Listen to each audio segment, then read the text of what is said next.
here. It's Father's Day, June 20th, 2021. And today we have our member and co-organizer, Jeff Silver, that's going to present to us and talk about his experiences, the many, many experiences that he's had. It'll be very, very interesting. And I'm waiting for this presentation with bated breath. So without much more ado, I'm going to start the meeting. Here you go, Jeff. Thank you so much for doing this presentation, and I'm really happy to be hosting this for you. Great, Mimi. Thanks so much. Okay, so thanks everybody for being here. I really appreciate it. And as I'm starting to see similarities from some people who maybe have some of the inside knowledge. It's looking like some of the stuff is matching what I was told by them. And so I need to kind of just have a venue to which to put everything out there so you can make up your own mind about what you think is going on. And well, I spend some portion kind of explaining why people should be believing me. I have videos of UFOs, and I have a lot of cooperation. For those who are following my story, I actually have I had a lot of the memories come out first, and then I went and did the research. And in some cases, the research is happening live. I filmed myself, anyway, I've done a lot of effort putting all that collaboration online and putting those videos online. So they're in my past videos. So today, I really don't want to spend a lot of time on it, though it's a kind of a heavy topic, and it's about the future and things that I saw, or at least they told me. So if you doubt anything, please, you can actually bring it up in the Q&A at the end, but really, I don't want to spend a lot of time on the kind of why you should believe me. I've done everything I can to kind of put the information out there. So, so without further ado, I'd just like to kind of present on what I was, what happened and what I saw. So, yeah. So in my experience, the beings are very aware we are stuck in a paradigm. They are very interested in breaking our minds. I have many experiences where this is the case, and I think I can see in a lot of abduction cases or contact events or UFO sightings, this seems to be what they're doing. That's what I notice. It seems that they're very aware we're kind of stuck in something, and that they're very okay with tripping up our brains and kind of making us question and making us think about things. Of changing our paradigm, which requires oneself to open to new ways of thinking, of changing our frame of reference of reality. We have to break out of our own matrix. And so today, it's going to be like this. It might boggle your mind what I talk about today. And that's on purpose, because the beings, I had a certain set of experiences that they seem to have known were going to be in my life. And that would help talking about the experiences they gave me. So, and so then I'd be able to talk about things in a certain way, and they apparently want that. So that, anyway, we'll move forward here. So on August 15th, 2002, in a field of wheat in Crabwood, Winchester, UK, a crop circle appeared. So this is a real crop circle. There are photos of people inside the disc the day it got created. It's not a Photoshop crop circle, and there were researchers on the field, and they are on the internet talking about that day that this crop circle got created. And so it was, the crop circle was hundreds of feet long. It was precisely executed with no apparent errors, had horizontal lines of varying height, which had never been repeated. The detail, the level and scale of detail is so unprecedented when it comes to crop circles. That it should leave no doubt in the mind of the person who's looking at it that this was not created by humans. And it's kind of a scenario where people didn't know what to make of it, and the photo got taken, and then the farmer kind of got rid of the crop circle. Researcher Paul Vigay discovered the disc being held by the gray is in ASCII binary code. When translated, it said, "Beware the bearers of false gifts and their broken promises. Much pain, but still time. Believe there is good out there. We oppose deception, conduit closing." And there's a bell sound. So this is so telling, this information coming from a crop circle that was apparently not created by humans. And, for those in the field, it's obvious this is a gray alien, and the creature here, the person here, is a gray alien, and it's communicating. And it's actually, the detail is insane. It's actually holding the disc. So those are hands holding the disc, and then you have people don't know. It looks like maybe it's the belt of Orion, or maybe it's 3 UFOs. We don't really know what's on the shoulder there, and but I want to focus on the message. So much pain, but still time. The idea that something is going to happen, and the degree of pain, it's going to cause pain no matter what happens, but the degree of pain is variable. Believe. So someone, obviously the message is communicated to someone, and someone is not believing. There is good out there. So someone who doesn't believe doesn't know that either they are good or the intentions are good. And we oppose deception. So whoever's interacting with them is trying to fool them, and conduit closing. So there's actually a limit. So there will be a time where something might occur that actually might cause pain, and or more pain than is necessary.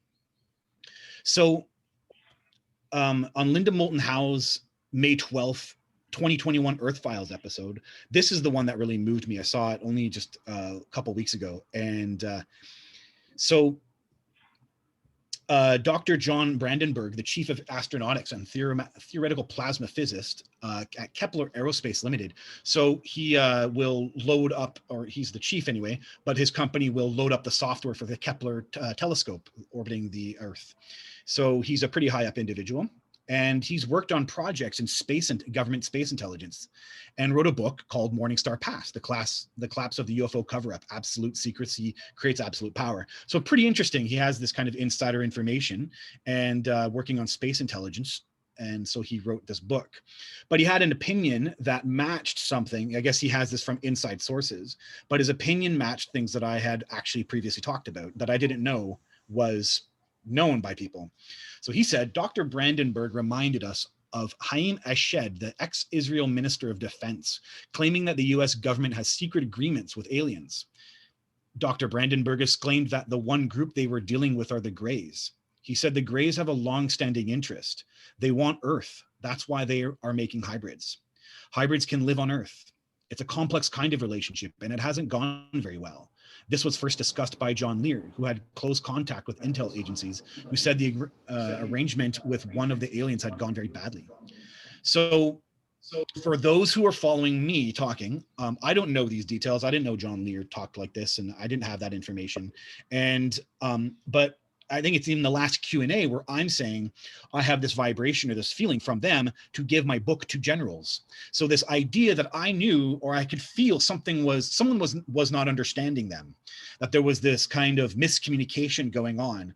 And for me, that was a corroboration that what I was feeling was happening. This was a real experience going on. And so I'll talk a little bit about, listen, this is uncomfortable for me to talk about, but I have to kind of lay it all out there. I don't like talking like this, but I continue to have that telepathic communication with the elder. And it just makes me uncomfortable talking like that. But it's relevant if they're telling me information that is starting to match what I've been hearing about, other people.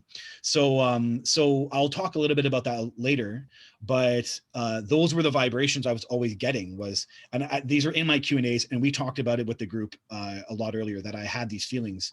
And so that was so relevant to me, that he's talked like that, and I could feel that I knew that this had happened. Intuitively, I knew that there was a breakdown of communication. And it's the most important thing that I know about that is it's going to cost us lives. So there's a problem in the communication, and people are making choices against our own interest, but they don't know it's in our own interest. So that's that. We'll delve a little bit further into some of those details. So Linda, on Linda Moulton Howe's show, on her show, she's repeated several times that she has met an Area 150 an Area 51 physicist working underground at S4 in the 1970s. And this physicist met Linda at a conference in 2014. She was told by him a black hole would burp out of the middle of the Milky Way galaxy that could cause a jerk on our solar system and subsequent 1,000-foot high tsunami hitting North America's west coast. The physicist knew the information was received from extraterrestrial sources. So now, for those who know as well too, I had a draft. I didn't know any of this other information was out there. And I had a contact event, which we're talking about today, is the Great Waves contact event, where they tell me that there will be these great waves. So when I saw this episode from Linda Moulton Howe's Earth Files, I emailed her right away and she gave me the details of what she had heard from this physicist. The flood event would happen between 2020 and 2026. So we're kind of in the middle of it. So who knows, right? We don't know I don't like predicting the future, and we don't know what's going to happen, but we just need the information to make our own choices.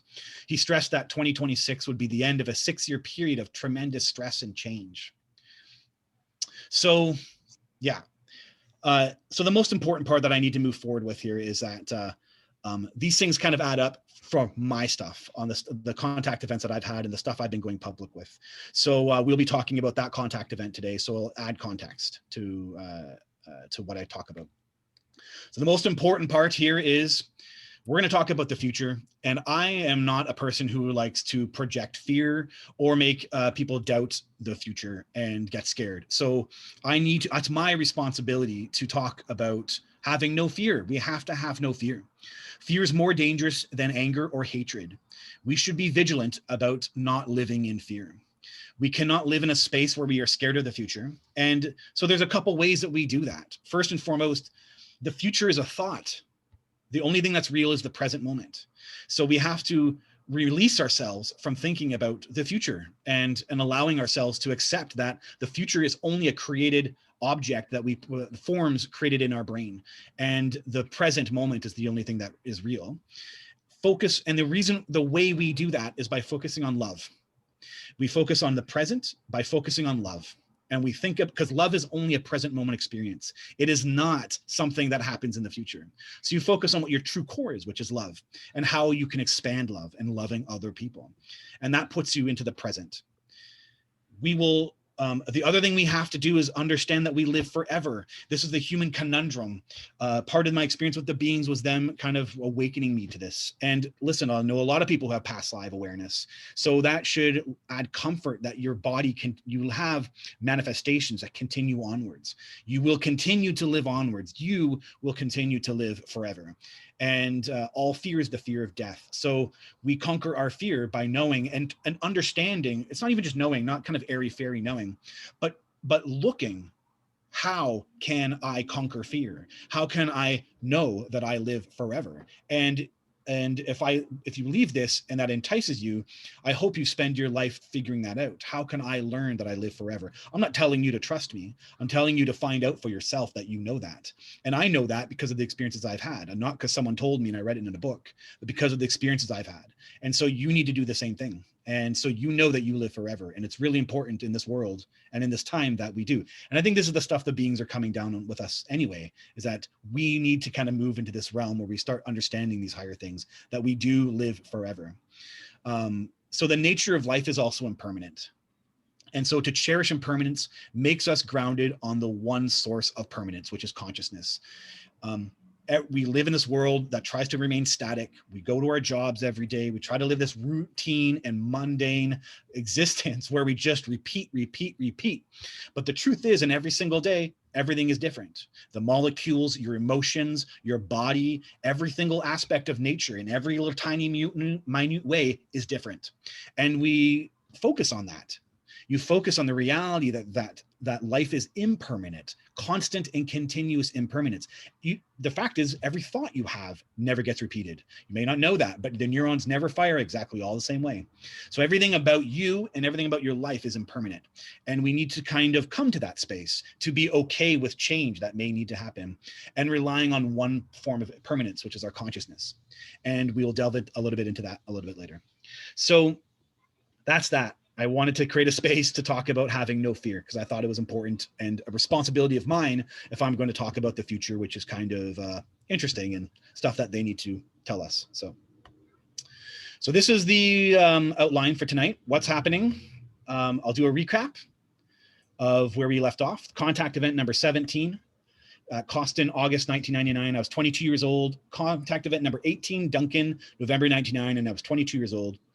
I'll be doing a summary of what they told me about the future. And the reason I'm doing this summary is because they talked about the great waves in contact event number 17. So in my story, where I am, I've been going chronologically. Now I'm at contact event number 17, but then they kind of leave me at hanging, and I don't want to leave you, the audience member, hanging. So I thought I needed to give everything I was shown about the future in one presentation today. So I'll be doing that there.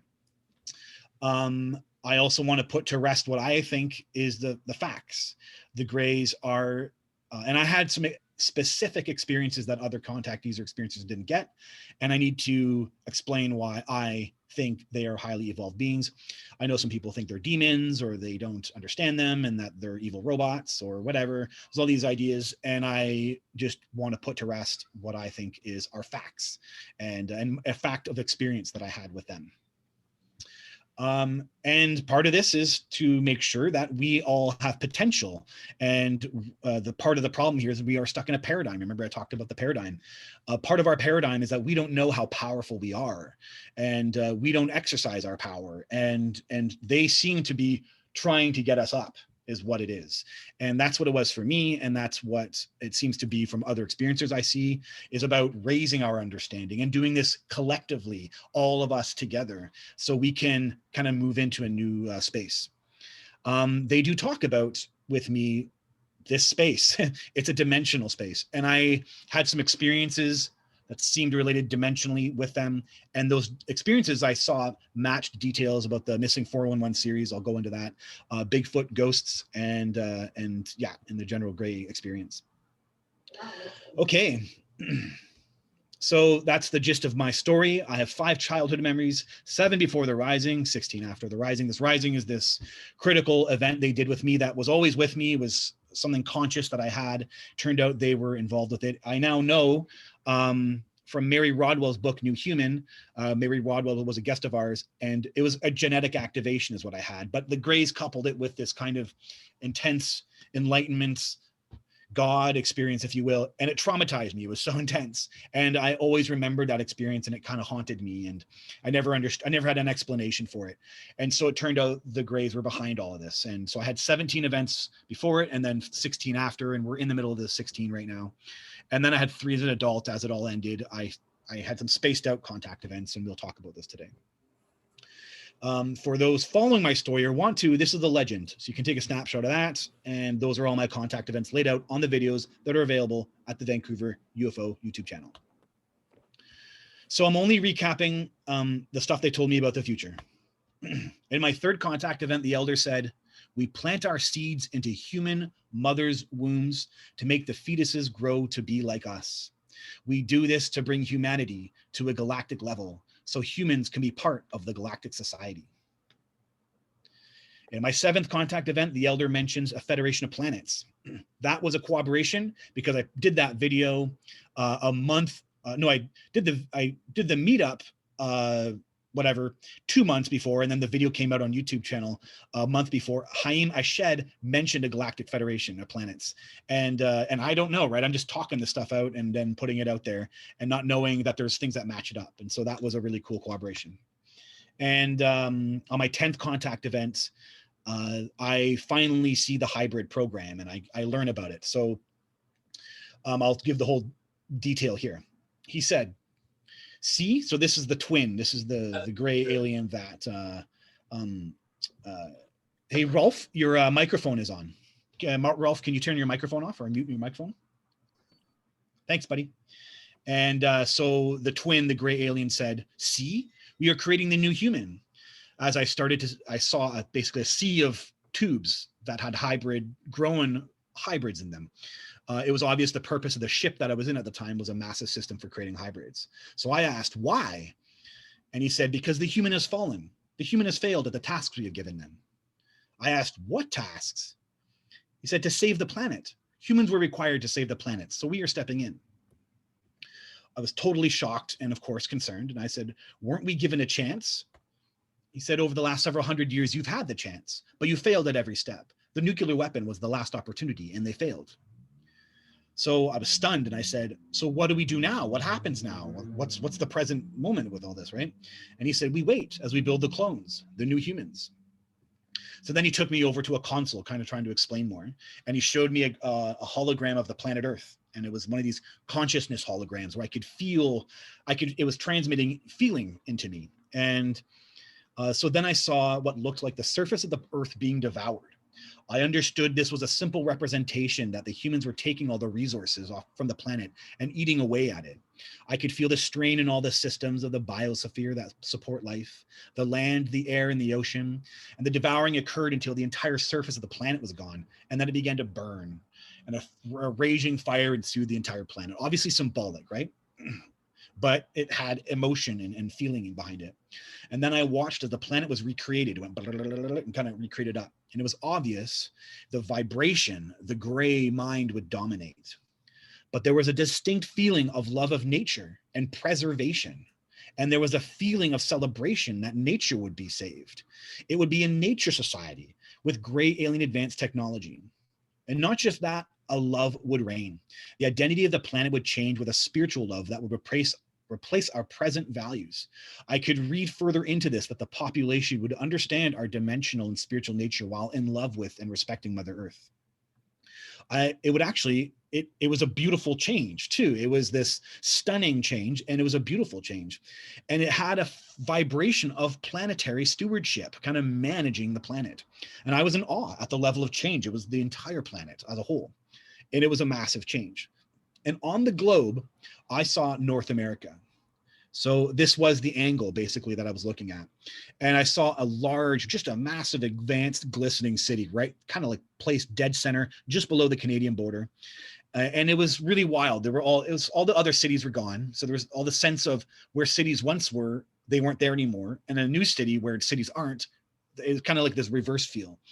And so one large city was placed in the middle, just below the Canadian border. Another was placed in the area on Southern California down here. And then the rest was just nature kind of let to go wild.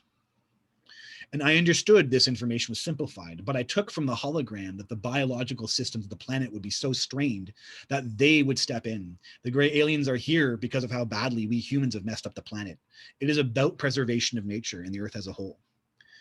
And I felt that this had something to do with the Federation, and that mature planetary stewardship might be common in the galaxy, and that this is what species do in the galaxy. They properly manage their planets. And the humans have the capacity for this level of responsible planetary stewardship, but kind of refused to let go of the systems that destroy the planet. So that's that. That's the recap I want to do there. Cool. So we last left off at a contact event, Port Coquitlam, April 1999. I was 20 years old, and that was my last one from the story we're on now. And it was really biological. For those who know the story, it was stupidly biological for a full year. Every single contact event was biological, and it kind of got hairy as it went further into the winter of 1998. And then they agreed, they stopped it. Okay, we'll stop this. And it was like, okay, good. And so I'm now at a new plateau with them. And actually, I'll just point out too that for those who know my story, when they kind of agreed to end the biological stuff, there was this vibration of a rite of passage, of a kind of in this biological way. I had like fulfilled a rite of passage. They kind of had a spiritual concept about all the biology stuff, and I had like matured into something, or for them I had like passed a test, or I had basically a rite of passage is kind of the vibration of it. So now that it was all done, the vibration now is for the contact events is I'm a mature version of one of theirs. It's like I did something, and now I've kind of passed this thing, and now I'm on a new level with them. And so it feels that way with them when I'm in their environment. So yeah.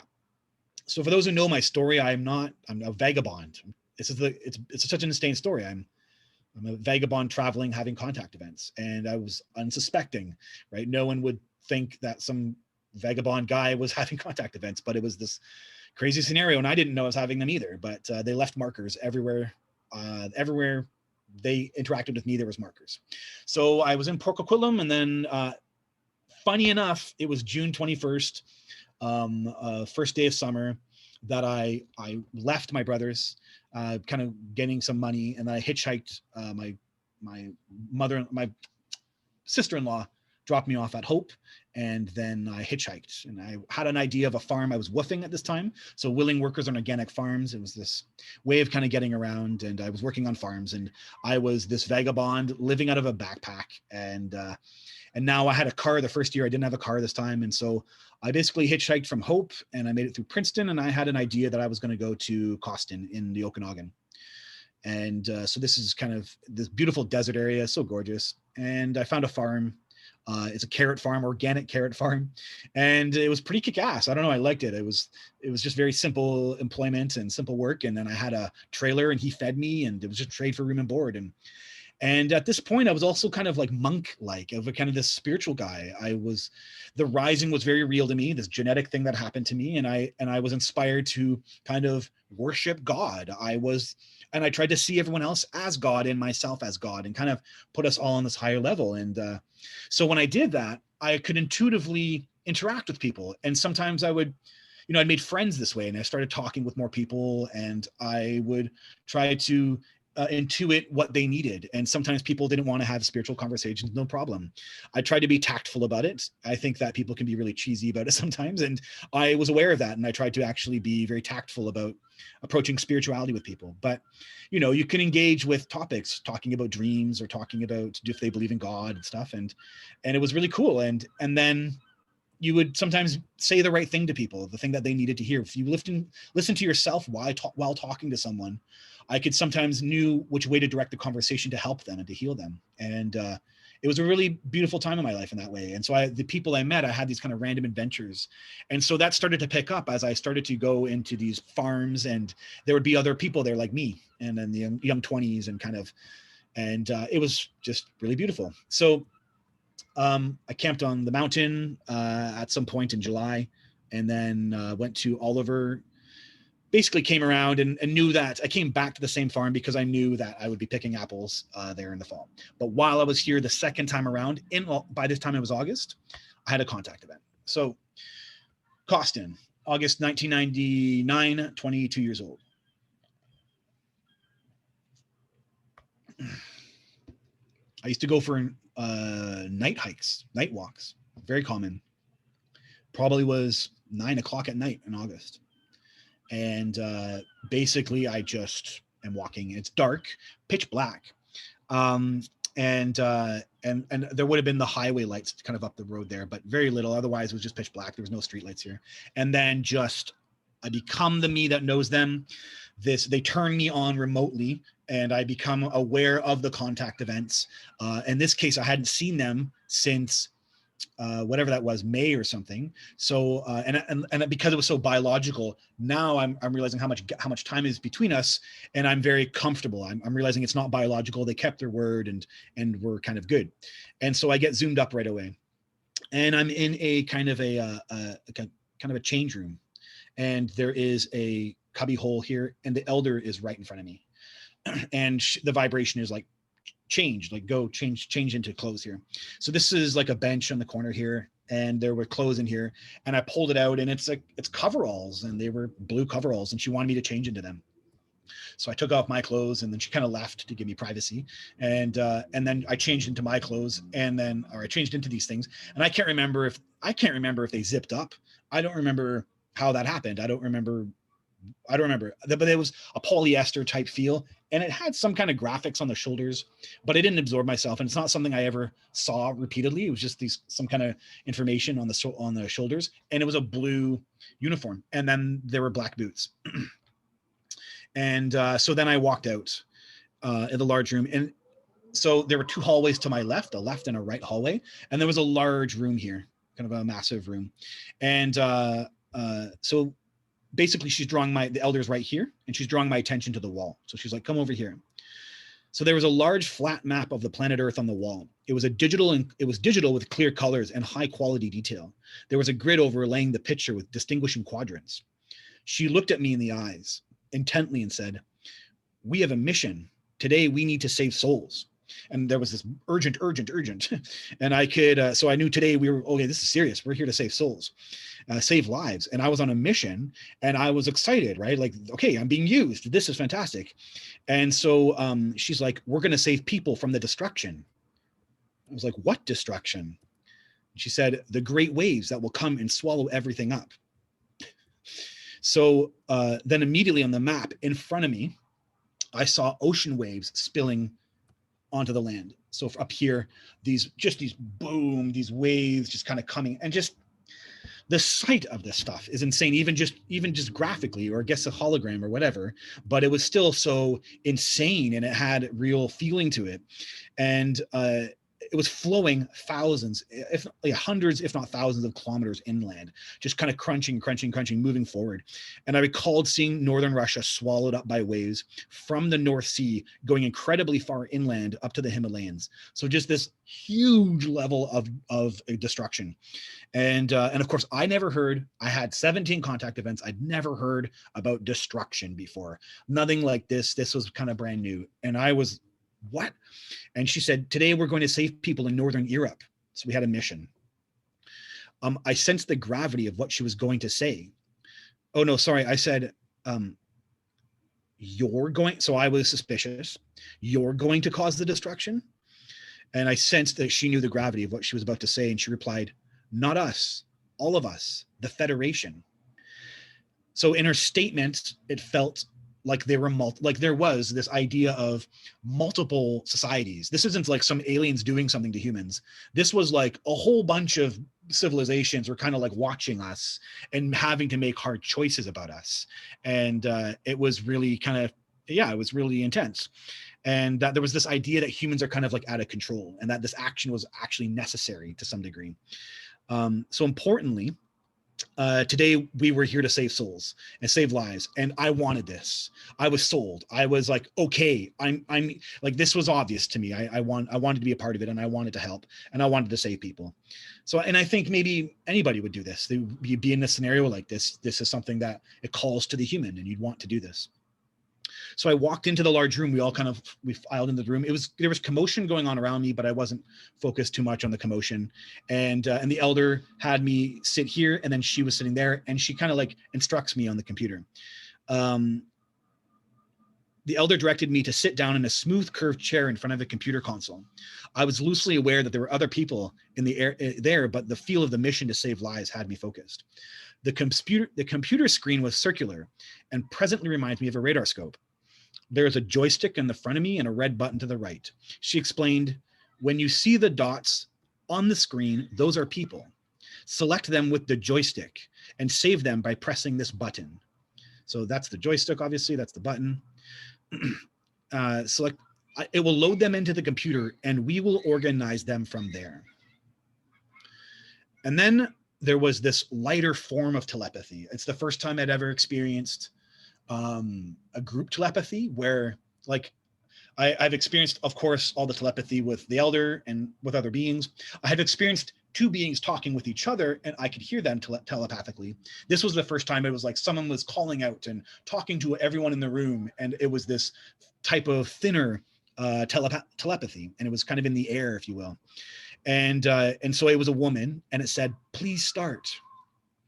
So then very quickly it began. It was like, poof. So I could see, oh, I didn't explain this, sorry.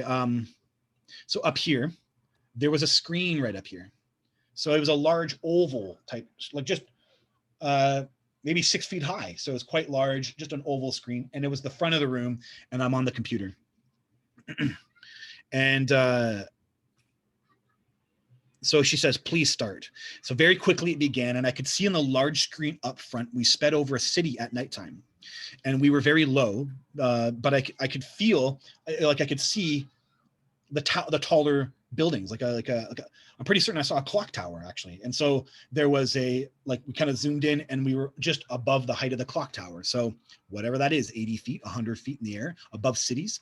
And I was under the impression that we were invisible, or at least couldn't be seen. And yeah, so on my computer screen, on my computer console, I saw gray blobs. So these all of a sudden went just these blobs, bloop, bloop, bloop, and they're all there. And I knew these were people. I highlighted them with the joystick. All I did was have to tap the joystick and I pressed the button. So on the right side of the screen, so here, this is the best I could do. And of course, the script, I couldn't remember exactly what the script looked like, but I could feel their script. Now, I had some experiences with their script previously, and so I could feel the vibration off the script now. And so this was yellow, and that was red, and I knew it meant kind of pass, not pass. And so I could wait a minute. So I highlighted them with the joystick and pressed the button. And on the right side of the screen was a yellow script and then a red script. As I tapped the button on the highlighted person, I could see their information go to either yellow or red. So as I hit the button, it was like the feel of it went to red or yellow. It was kind of choosing. And a lot went to yellow. So it was like pass, pass, pass. And then some went to red. And I was aware the yellow script was a soul saved and the red script was a soul rejected. It's pretty intense. I could also read in their script at the top of the screen, so this kind of like way up here, information about the soul when I selected it. So I understood this to actually be the soul. There was some kind of sensor in their craft that was picking up consciousness information about these people. So it was really the personal energy manifested. It was really the energy, it was the core of that person. So we were literally saving souls. It was actually a really strange thing.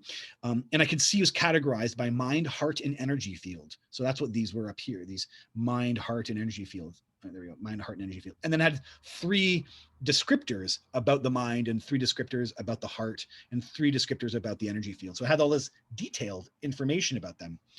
And so interestingly, the machine was highly, like, what was I doing? I wasn't making any choices. It's very fascinating to even think about what they were trying to do with me, because I'm not making choices. The computer's making choices, but I have to watch the computer make choices. So it was very interesting.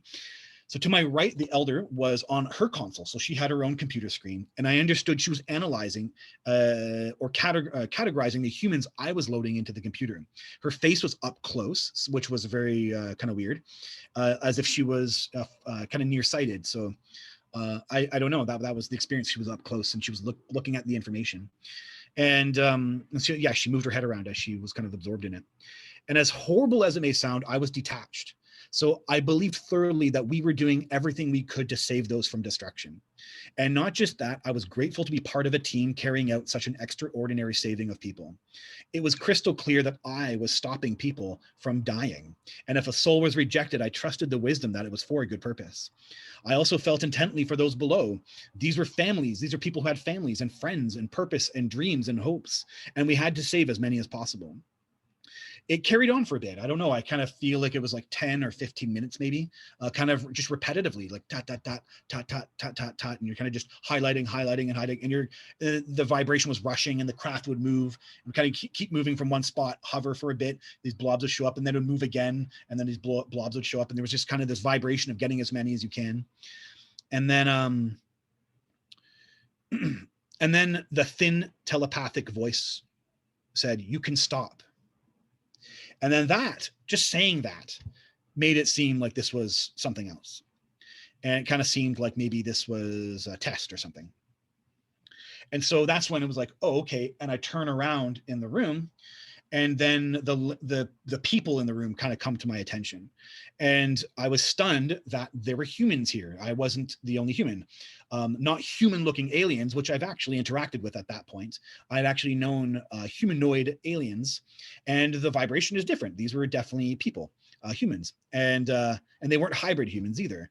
They were clearly humans like me, and they were all in blue jumpsuits, and they were young like me too. They were young 20-year-old. And so there was a young woman over here on that side. So she had shoulder length, black wavy hair. There was a young man over here. And then a black fellow was over here as well too. And then we all had grays that we were paired up with. And so I'd never seen humans ever. And I was very curious. And but yeah, the pairing up, so it kind of all made sense. Exactly. We were all doing the same thing. And the gray was watching or analyzing the information. So it was kind of clear what this was at that point. And then this female gray alien comes out. So she kind of walks down the center, and she's tall. She's a like maybe 5.5 foot tall gray alien female, and she had an elongated cone, not too long. My elder has an elongated cone, and probably like an elongated cone that goes out to that far. She had a smaller elongated cone, so it was just, but it was like oval shaped head, and she was a female, 5.5 feet tall, about that. And so she walked to the front of the room, and then the craft had stopped. The oval window had stopped on a sunrise, so they were like very aware of the imagery in my head. It's really weird. And so it was very impactful. So she's talking in front of this window now, and this beautiful gorgeous sunset in the clouds, or sunrise was happening, and we were in the clouds just floating. And so she said in group telepathy, "Thank you for partaking in our test. We are testing your capacity to handle the hard truth that your world is under siege from within, and hard decisions will have to be made. We are testing your ability to make those hard decisions." So at that point, everyone in the room became unsettled. The woman in the young woman across from me was like scowl. She was like upset. And then this guy over here was like shaking his head, and he kept looking back at the tall gray, and was like shaking his head and putting his hand in his face. And so obviously it upset people that we were under stress and that it turned out to be not real. She continued, "We need your help. Change is coming, and you are our allies on the ground at this time. Your work with other humans is invaluable to us. Thank you for helping us today, and for your service with us. There will be a time when we will call upon you. Now it's time for wise words with your handler." And I never heard that the elder was called my handler. So that was a really, when you look up the definition of handler, it's really higher consciousness to lower like an animal hands a handler, like we were lower conscious. So it was interesting that she got called my handler. And everyone filed out of the room, and me and the elder went back to this map. And I was kind of overwhelmed with the idea of the destruction of planet Earth. So I said, "The world is going to be destroyed. What happens to my home? Like, this is, And she said, "We will destroy and remake the land. We're making the place better for people like you, for people who are kind, spiritual, and peaceful. The work we're doing now will help us make the earth a better place." I'm like, "When will this happen?" She's like, "In time." So I wasn't despondent, but I was shocked. And, if this is what they're doing, I didn't know what to make of it. And at this point, I'd already heard that they are, they're taking over and they're hybrids. And then I hadn't heard this kind of level of detail. And of course it threw me off, and I didn't know what to make of it. I went back into the change room. I changed out, and then I was in time, or at some point I was basically sent back down. So that was the last memory, really, was being in that change room. And then I'm sent back down. I'm reversed around. So I don't know that I didn't end the destination of my walk. This has happened to me before, where I had these contact events where they kind of wait for me to be on a walk, or maybe they coerce me psychically to come out and, "Hey, go for a walk right now." And then you go for a walk, and then they take you, and then she turns me around, and I don't have a thought that I didn't go there. I'm starting to have a bit of an explanation about why that occurs, but this happened several times. And but when I get down, I look up, and I'll always remember seeing the cloud. So there was a cloud in the sky, and it was lit up blue. It's nighttime. It's like 10 o'clock at this time, and or at least I don't even know what time it was. But I wasn't aware, and I also didn't have a watch, and I was a looser, traveling kid, and so I wasn't really thinking about time often, and so I don't know how long anything was, and I don't know anything about how long. I just don't know what time it was, but it was dark, and the stars were out, and then there was this lone cloud, and it was about that angle to me, and it was about that height, so whatever that is, a couple 100 feet in the sky, and it was lit up blue. But it was lit up blue, so it was a small cloud, and the shadows on the cloud showed me that something was beside it that I couldn't see, lighting up the cloud blue. So it was like, but I couldn't see what was lighting it up. And I was like dumbfounded. Now, I'd been seeing lights in the sky all my travels at this point, and especially in Coston. I didn't talk about it yet, but I just these like lights that sometimes you look up and you're seeing something that's moving and then disappears, and you're like, oh, these kind of lights are following me. And I had several, for those who know the story, one of them was a contact event, and it was a red light, and it was really close. It turned out to be a contact event. And this was the blue light now that was really close and was a contact event. And yeah, so anyway, I was stumped with what I'm staring at, looking at it, trying to make sense of it, looking around, not understanding. And then I looked down the mountain, as you can see here. It was kind of this mountain, and I looked down it, like, what is making this light turn? What is making the cloud do this? And I'm looking, and then by the time I look back, it's gone. And I'll always remember I always did remember the cloud, the blue light that I had no explanation for. And because it was so close, it was so personal, and it always just went down as the lights in the sky that followed me on my travels, and I never had any other explanation for them. That was I go apple picking, and I'm there till October 31st or about that, and I keep woofing. I make money, so picking apples, but another $2,000, and I decide I want to go to the Vancouver Island, and there's a woofing farm on Duncan, and I'm going to spend my winter on Vancouver Island. And so on Duncan, by this time it's November, and I have another contact event. So I'm at a farm. This one's a bit uneventful, this contact event, but I do want to talk about it. I'm at a farm, and the owner, I'm just kind of this like, the last place I was so fun. It was like filled with all these, it was probably like 5 or 6 young guys like me, all traveling, and the farm would kind of take us in, and we'd all do this kind of carrot work. And then the apple picking was like that too. And this, I was like the hand of the family. So it was like a little bit less entertaining, and the family was really busy, and we kind of didn't vibe together. And so I was kind of like, and it was like uncomfortable a little bit there. The dad went to work in the day, the mom went to work in the day, and the kids went to school. So I actually had the place to myself. And sometime completing my work, they gave me a trailer. So like this just a trailer. And they had a dog. I remember a golden lab, playing with the dog, and then walking into the trailer, and I sit down, and they become the me that knows them. And I'm really aware now at this point how long the contact events, for those who know my story in 1998, they were really, when it was biological, they were really tight. It was like almost every month at one point, and in some cases it was every other week they were coming to me. So it was really speaking about how much this was not biological, and this was all about, me, I guess. I don't know. And but I was like, oh, this is awesome. And you're kind of just like back to loving these contact events. And so I was really excited. I was like, yes. And I'm also feeling mature, and like, I feel so good with what was happening. And I get out of the trailer, and there is a black triangle craft, and it is kind of doing this. It does a weird thing. The dog is not responding. The dog is curious. He doesn't, I don't know what the story is around how animals respond to UFOs, aliens, or abductions. The dog was not affected. He wasn't barking at it. I mean, he was aware. He actually was aware, and he had a curiosity to him, but he was awake, and he was aware of the craft. And so I thought that was really interesting. And then the vibration of everything had just changed. The whole atmosphere changed, like electromagnetic wise. It was just such a strange feeling. And then they beam me up.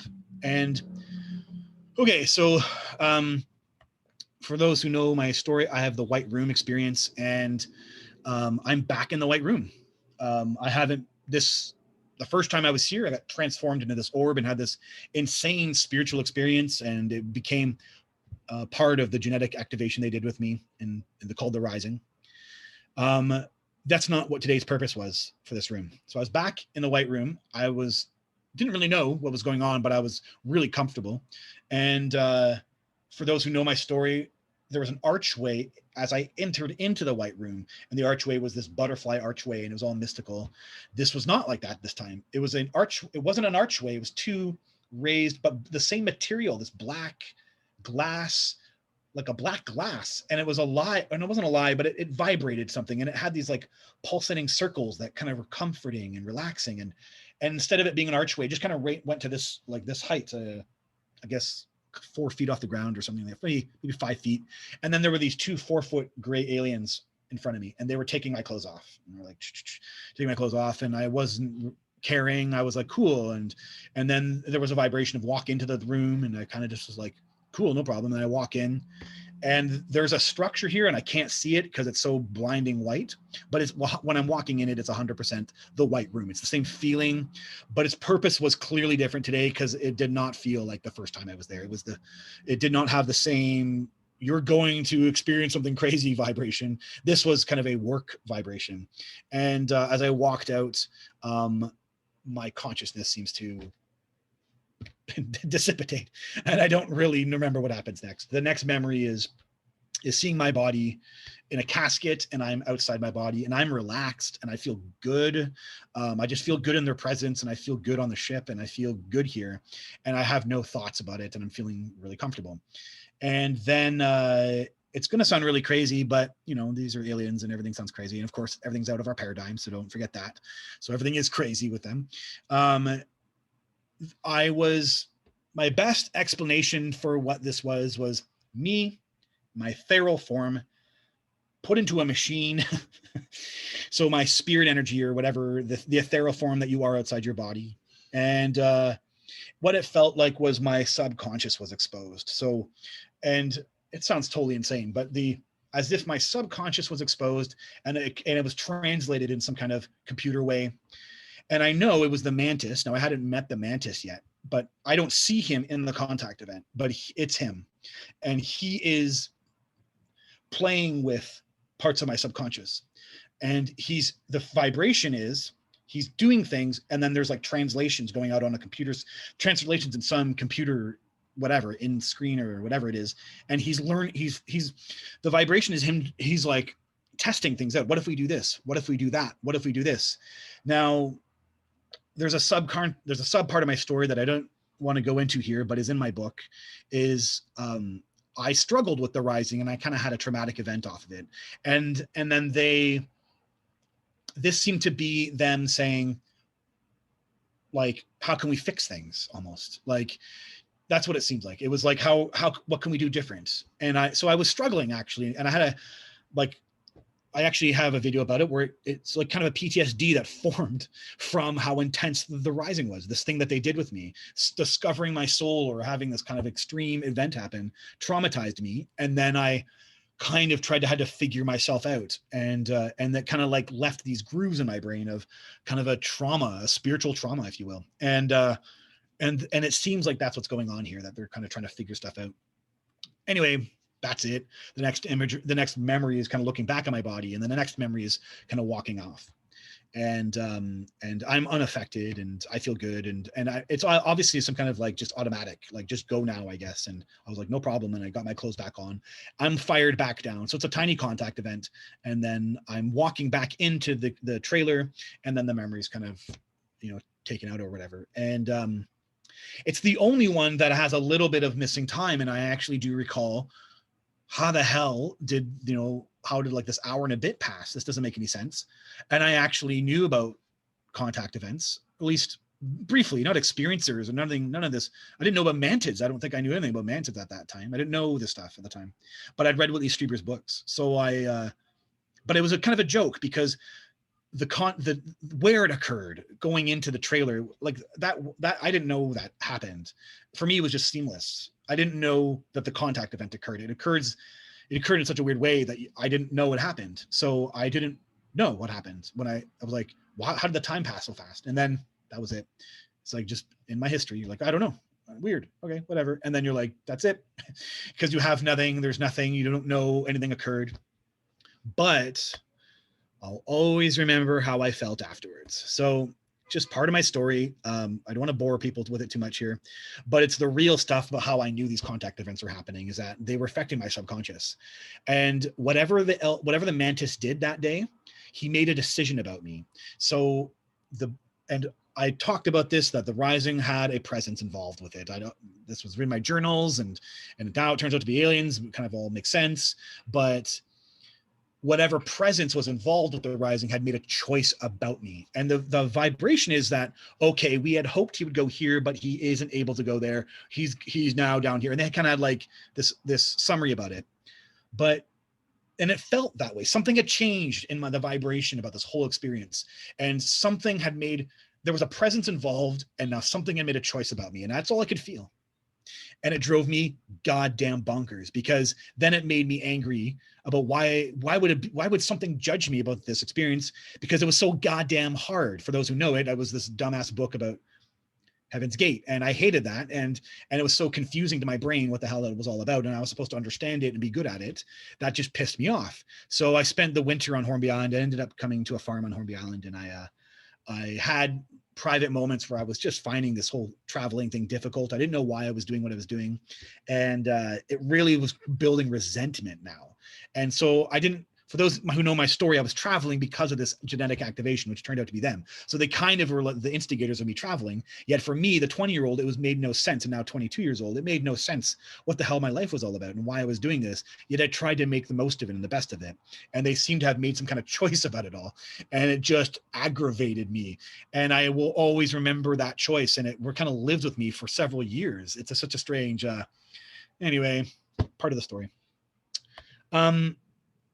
We talked, Ian, we talked about the headless seals. This was where I saw a headless seal all winter long on the beach here. And of course, they came up in Linda Moulton Howe's video once, the 7 headless ones over in Nova Scotia. And then we keep having them here on Vancouver, like the Georgia Strait side here. So that was my first time seeing them, was back in 1999.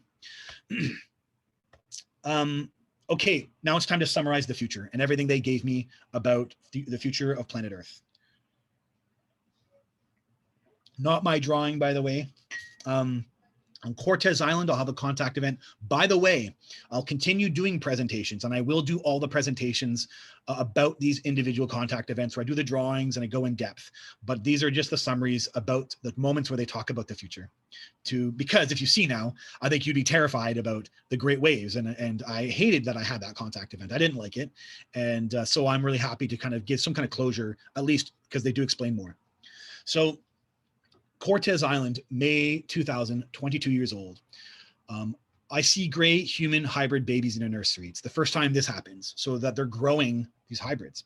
And I saw adult hybrids, some other kind of version. This is them explaining it back when the twin, in the 10th contact event, I saw these adult ones, but this was different. This was like kind of ours. Apparently it was part of the program that we were in. So I am assuming that the other humans I'm involved with in the program, they all kind of have these human gray aliens have their genetics. And I didn't feel these had my genetics, but I don't really know that. But anyway, I see them for the first time. I see these gray human hybrid babies. In a Toronto 2001 spring 2001, when traveling is done, I meet my wife. All of this ends. I'm 23 years old, and they kind of give a big hurrah about the whole program, and I meet the other humanoids. But in that contact event, I get a chance to talk with the elder privately, and I actually say, I asked about the great waves, and I saw in the Cost and Contact event, I asked, you showed me the great waves. What's going to happen to humanity? Can you tell me what the future is? She said, we don't know. The future is tenable. The future is not recorded. It is not set in stone. So there's outlines of how things can occur, but the picture is a lot larger, and you'll get more information about it in time. So she really didn't want to talk to me about it. And the vibration was like this, kind of shrugging shoulders, like, well, I don't know. We can't talk about it just yet. But as if in response to my inquiry about the future, we were led to a playroom where the gray human hybrids were now 1 or 2 years old. So those babies were now in a playroom. So I'm seeing them now. I'm seeing them kind of like growing up. I don't see them. So it all ends. So it's so condensed, 16 to 23, all these contact events. That's where the bulk of them all are. And then I have 3 more in my adult life spread out. And so I haven't seen them for 7 years at this point. And it was again in Toronto, spring 2008, 30 years old. I don't even know the date. I can't even tell you the month, because when you start living out your life and you're not traveling, you don't have all these markers about knowing when things occur. You really get lost in your days. So I don't know when this occurred. I knew it was spring, and I knew it was in 2008. So I'm okay. So I moved to Toronto, where I stopped traveling. I meet my wife and I follow a guru. So now Vedic guru is part of my life. And that happened from basically 23 onwards. I'm with this guru. He's a private guru. He doesn't want to be known in public. So I don't mention his name. And he's not known. You can't find him on the internet. This is not this type of guru. But he's the real deal. And so he's very private and he has close disciples and people don't know who he is. But because they know who he is. That's the difference. And they were very aware of this stuff. And so they said now that I have this information and I'm chatting with the elder, I see the elder again and I get to ask. I actually asked, are you a guru? Like trying to figure this stuff out now that I have more information about things. And she says, yes, but technically not a guru. But I want to say what she means here, at least what I understand is, they are high level beings, but the gurus have a very specific purpose of teaching and kind of coming in and modeling, I would say, modeling one's life. And they don't do that. That's not their purpose, but yes, they're higher beings. So I think that's kind of what she meant. But she does say, but you need them on your planet and you'll need a lot of them when the time comes because the change is about to happen. She then took me to a console. She touched a button and a hologram of the Earth appeared. There were 3 circles around it implying an equator and possibly the 2 tropics. There was a line through the poles showing the axis and a light halo around the entire hologram that seemed to imply the magnetic field.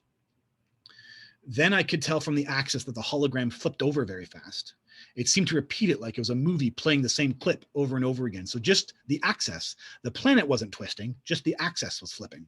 And I could feel from the hologram that the gravity was going to flip. So this was giving me information, and it wasn't a pole flip. It was the information was a gravity flip. And I presently know that we think the poles are going to flip. Not that I actually have read anywhere that people think the pole will flip anytime soon, but some people do think that could be occurring. There's a kind of debate about it. But from this hologram, it was clear it was the gravity. And I don't understand it. I actually tried looking into the magnetic field, and the gravity of the planet. Are they connected? And there isn't really any science about it. No one has talked about it. And this seem to be implying a magnetic pole flip will impact kind of a shift in the gravity of the planet. And I'm unclear on the meaning of the information, but it seemed to imply the magnetic pole flip was connected to the planet's gravity. And by flipping the poles, it will affect gravity on the planet. The connection I need to make here as well too is in that Great Waves contact event, I see the water coming from the North Sea and the pole flipping. I don't know, there's something about it all kind of connecting where it was showing me like there's some kind of internal gravity thing, and then the waves would kind of buckle over and kind of destroy things. I asked, when does this occur? She said, soon, we're holding it off, implying that it's actually a natural event that they can control. I said, why? To get humans ready, to get us ready. It's going to cause the destruction. And when it does, that is when we take over. That is when we put the new seeds onto the planet. That's what you've been a part of, making our new home. She continued, at a depth, the planet produces a charge that feeds the life living around it. And that charge will be altered and changed, producing a new frequency on your planet. And that's when we step in to take charge of the new frequency. It will be a dimensional shift on your planet. And you'll have the proper stock of genes to make use of it. And we will do it together, humans and our species. Get this? Do you understand? So she was trying to impart it. I've talked about something else, and then she brings it back. Jeff, the work that you're doing is very important. She's really intense. I gave you the answer. So referring to asking about the Great Waves, your Earth is protected. Your people will survive, but you're taking stock in a new phase with a dimensional shift. A new time is about to come, and we're playing a part in it with your global family. Okie dokie. And then in a 2016 contact event is the contact event in which she says, awaken your memories now, it's time. And it takes 3 years to actually know. Remember, I talked about paradigm shifts, like the beings are really into breaking minds. So in the year 2016, I couldn't be any more farther away from aliens and UFOs. I was not an alien UFO guy. I worked in the bank. I had an MBA. I was not this guy. I didn't focus myself into this information. I didn't know it.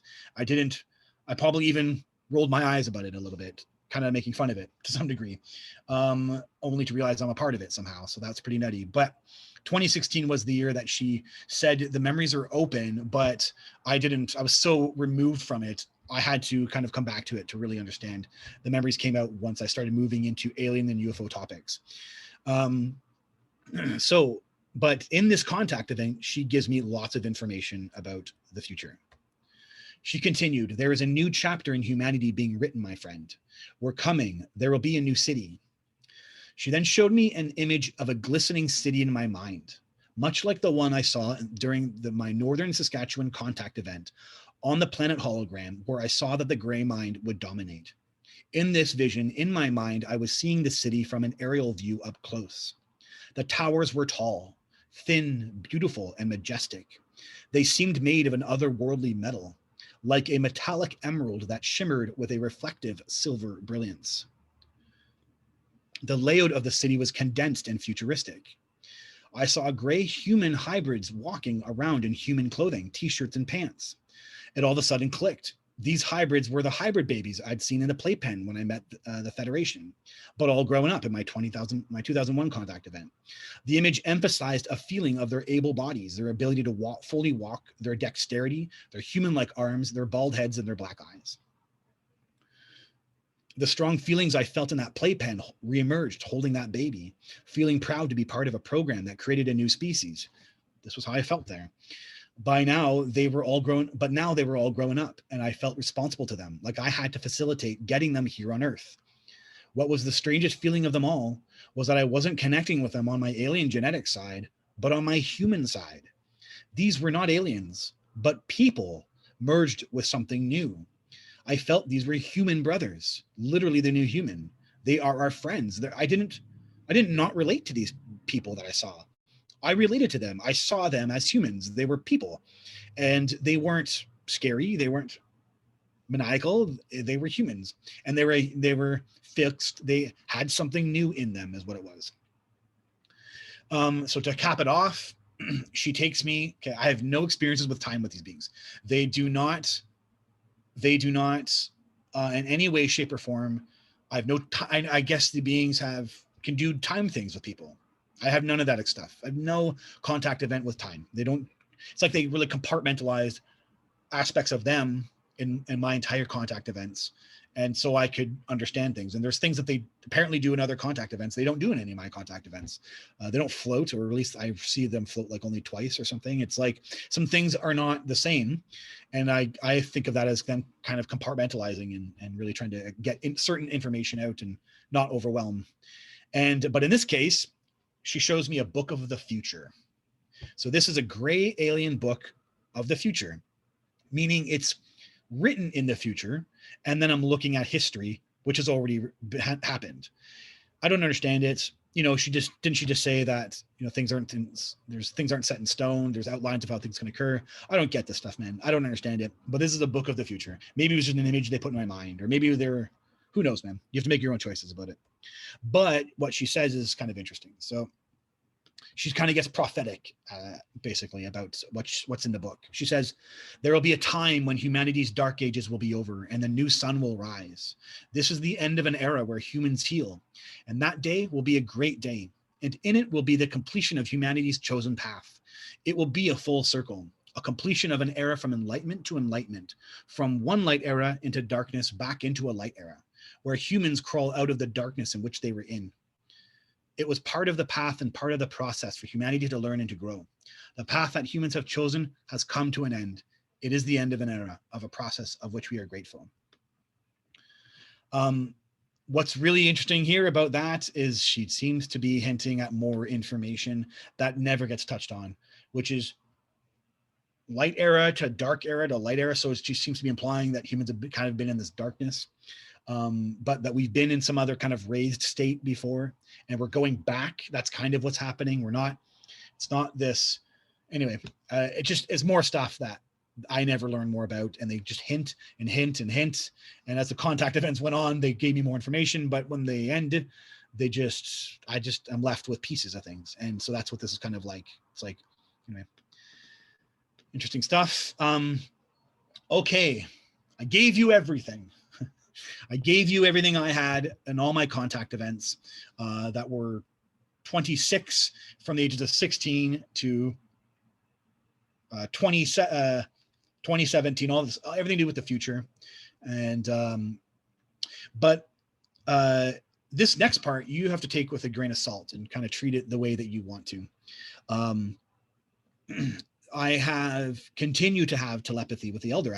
I'll see the crafts. I have videos of in some cases they let me video them. In some cases, they don't, she, or I don't know if it's actually her in the craft, but they or she doesn't want me to always film it. There's always the vibration of like not doing it.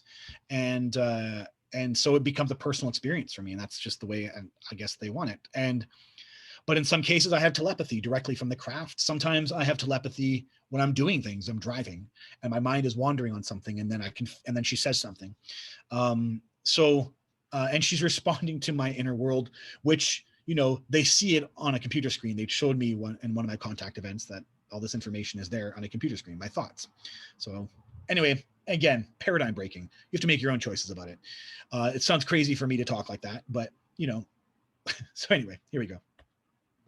I know that, listen, again, what I know when I say is the communication I'm getting. You have to make your own choices about how valid that is. But I'll always be clear with you, the listener, about my telepathic stuff. You can make your own choices. Maybe he's getting something wrong, who knows, versus the contact events, right? So I know that they want to give us technology. I know they want to help us explore space. I know part of this, again, there's the planet involved, but there's also the idea that we're kind of going into space in a very clunky and physical way, and it's disturbing them. They actually don't want our methods, our kind of like very messy, clunky machines on the moon and destroying, leaving pieces behind and stuff. Like they don't like this stuff. And I know they don't like that, and they want to help us, kind of unobtrusively being in environments, which they can do, right? They can be here and we can't see them. I know they want to give us technology to heal the planet. I know they don't want profit to govern this.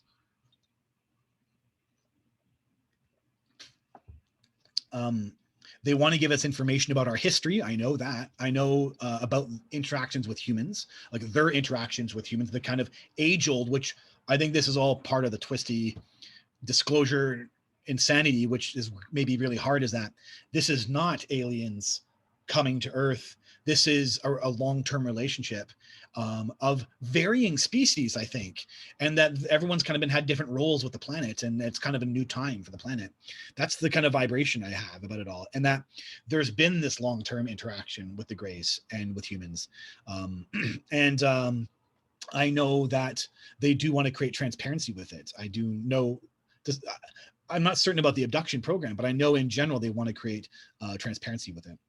I know she told me information about the American government and their interactions there. Remember, I had those vibrations, knowing that something was going amiss and awry.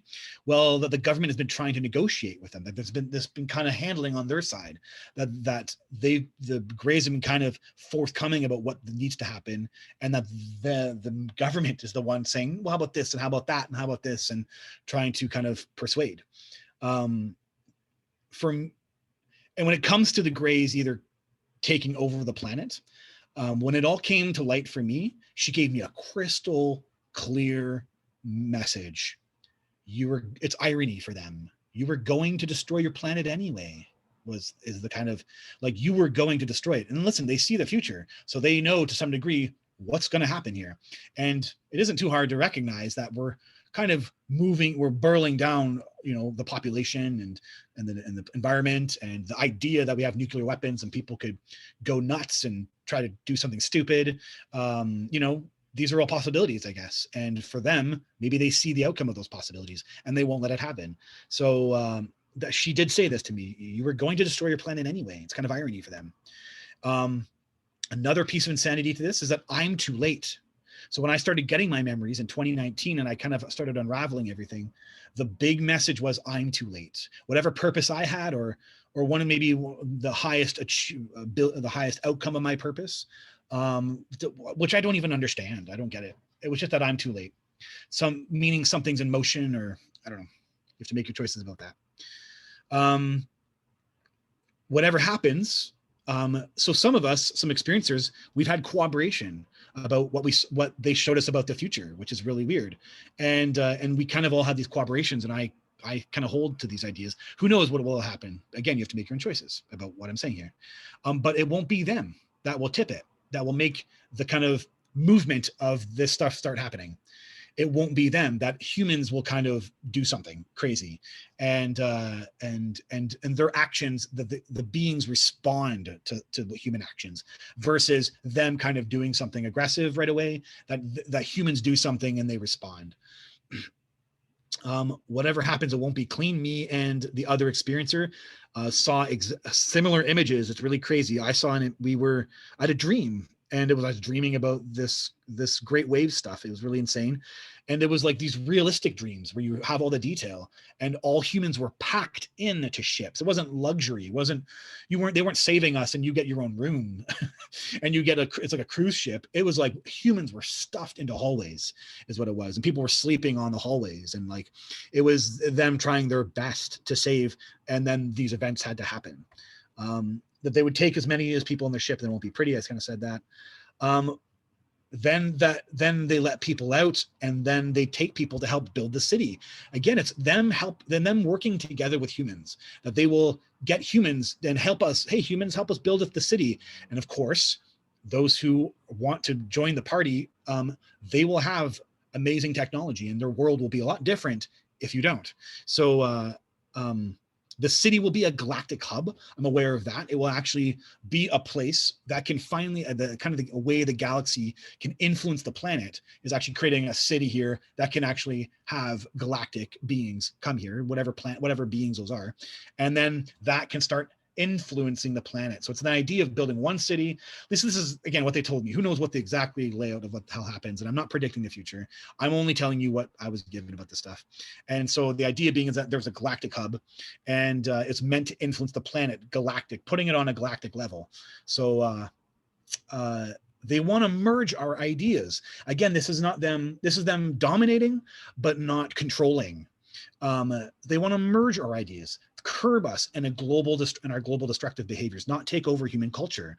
I fully had the impressions of them understanding our business, which they're probably that intelligent. They probably have all that information now, but how can we have banks still, or how can we have these commerce still, if that's the system, and how can we merge things or make them, how can we change these things, and keeping human culture, yet curbing things, and not trying to dominate and eradicate our history and eradicate things, that there is this feeling of kind of merging.